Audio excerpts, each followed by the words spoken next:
Surat eco સેલે 98 લાખની cheating કરનાર દંપતીની વધુ એક ગુનામાં ધરપકડ કરી છે। શાહ ઇન્વેસ્ટમેન્ટ નામની કંપનીના નામે આ દંપતીએ લોકો સાથે કરોડોની છેતરપિંડી કરી હતી। ઇકો સેલ પોલીસે 98 લાખ રૂપિયાની ચીટિંગના આરોપ સાથે એક દંપતીની ધરપકડ કરી છે। આ દંપતી શાહ ઇન્વેસ્ટમેન્ટ નામની કંપની ચલાવતું હતું, જેના દ્વારા લોકો સાથે કરોડો રૂપિયાની છેતરપિંડી કરવાનો આરોપ છે। હાર્દિક અશોક શાહ અને તેની પત્ની પૂજા હાર્દિક શાહ નામના આરોપીઓને રાજપુર જેલમાંથી ઇકો સેલ પોલીસે કબજે લઈ ધરપકડ કરી છે। તેમણે લોકોને લોભામણી સ્કીમ આપી મોટી રકમની ઠગી કરવાનો આરોપ છે। સુરત શહેર આર્થિક રીતે ખૂબ જ આગળ વધતું સિટી છે।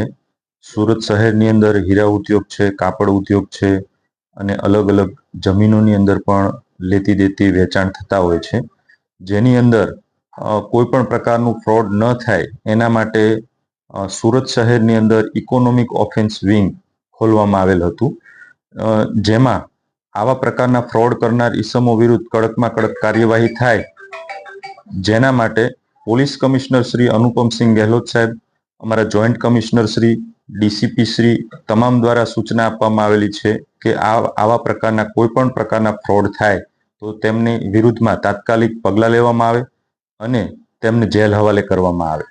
જેને આધારે અત્રે એક અરજી મળેલી, જેમાં શાહ ઇન્વેસ્ટમેન્ટ કરી એક કંપની બનાવી પતિ પત્ની બંને દ્વારા એક ફ્રોડ આચરવામાં આવ્યું હતું, જેની અંદર કુલ 8 વ્યક્તિઓના નાણાં ફસાઈ ગયા છે, જેની અંદર કુલ 98 લાખ આસપાસની રકમનું ફ્રોડ થયેલ છે।